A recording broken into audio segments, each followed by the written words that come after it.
හැමෝටම සුබ දවසක් වේවා.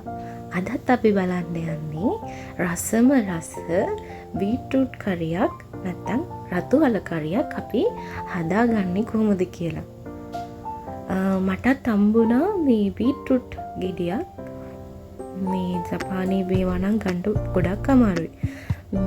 ග්‍රෑම් 526ක් 21ක් 439යින් ඊට පස්සේ ගෙනාවා. ඊට පස්සේ බලන්න මේකේ තියෙන ලස්සන මට ආසම මේ එළුලක් තමයි බීට්‍රූට් කියන්නේ.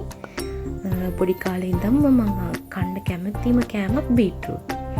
හොඳයි. එහෙනම් අපි මේ බීට්‍රූට් ගෙඩිය මේ අපි උයන්න යන්නේ කරියක්. එතකොට අපි ඒක කපා ගන්න විදියක් තියෙනවා. මං කපන විදියටම කපා ගත්තා නම් කරියක ගොඩාක් රස වෙයි කියලා මං නම් හිතනවා. ඒ කිව්වොත් ඒක පොඩියට ඒ කියන්නේ හීනියට කපා ගන්න ඕනේ. මං කපනවා වගේ හරියට ඔයාලත් කපා ගන්න. මං මේ පෙති කපාගෙන ඊට පස්සේ තමයි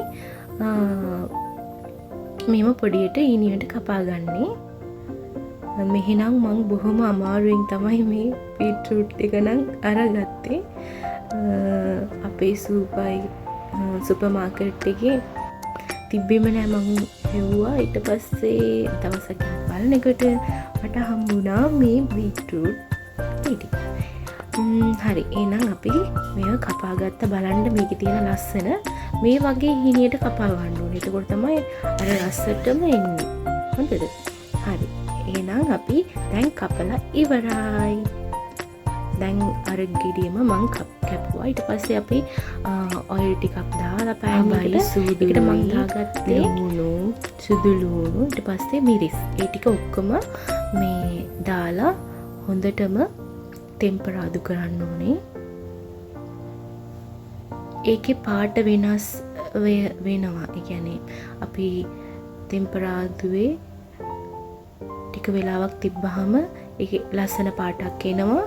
ඒ පාට එනකන් අපි හොඳටම ඒක මේ තෙලේ බෙද ගන්න ඕනේ. ඊට පස්සේ මේ අපි කපාගත්තු බීට්‍රූට් ටික ඒකට දාන්නයි තියෙන්නේ.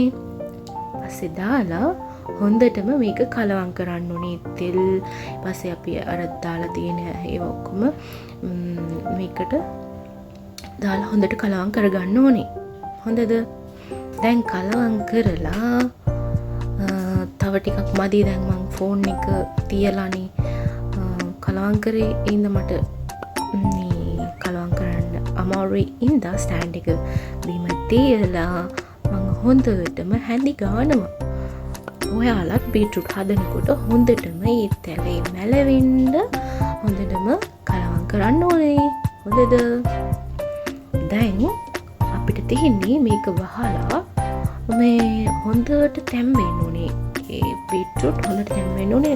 හීනියට කපලා තියෙන ඉඳන් මේක ඉක්මනට තැම්බෙනවා. නැත්තම් අපි අර ලුකුවට කැපුවා නම් මේ තැම්බෙන්න වෙලා යනවා. දැන් මං දැනට දාගත්තා කහකුරු ටිකක් දාලා හොඳට මිශ්‍ර කරගන්න ඕනේ. දැන් ටිකක් මේ තැම්බිලා තියෙන්නේ. මං මේ වහලා තිබ්බේ. ඊට පස්සේ දැන් ආය පාරක් අපි මේක කලවම් කරන්න ඕනේ. මං කලින් ලුණු දාගත්තා. මේක තමයි කුකින් සෝල්ට් මං යූස් කරන එක. ඊට පස්සේ මේ තියෙන්නේ ලංකාවෙන් ගෙනාපු අපේ පොල් කිරි කියන්නේ මෙහෙනම් පොල් කිරි තියෙන්නේ පැකට් කරලා පොල් කිරි පවුඩර් තමයි තියෙන්නේ. දැන් ඒකින් හැඳි එකමාරක් විතර අරගෙන වතුර ටිකක් දාලා හොඳට මික්ස් කරලා මේකට දාන්නයි තියෙන්නේ. දැන් නම් බලන්න අපේ බීට්‍රූට් ටික තැම්බිලා තියෙන්නේ. මං වීඩියෝ කරගන්න බැරි වුණා. මං ඒකට 3-5 කුඩු ටිකකුයි මිරිස් කුඩු ටිකකුයි දැම්මා. ටිකයි දැම්මේ. හැඳි භාගයක් විතර දැම්මේ. දාලා දැන් හොඳට කලවම් කරලා ඉවරයි අපේ කරිය.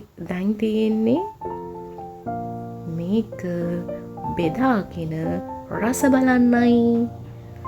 දැන් මගේ පිඟානේ බත් ටිකක් බෙදාගෙන බිත්තරයක් තම්බ ගත්තා. බීට්රූට් එකත් හදලා ඉවරයි. දැන් බීට්රූට් එකක් බෙදාගෙන බලන්නකො රස පාට කන්නයි තියෙන්නේ. ඊට පස්සේ මෙහි අපිට හම්බෙන නිවිති. මේවා තමයි මෙහි තියෙන නිවිති.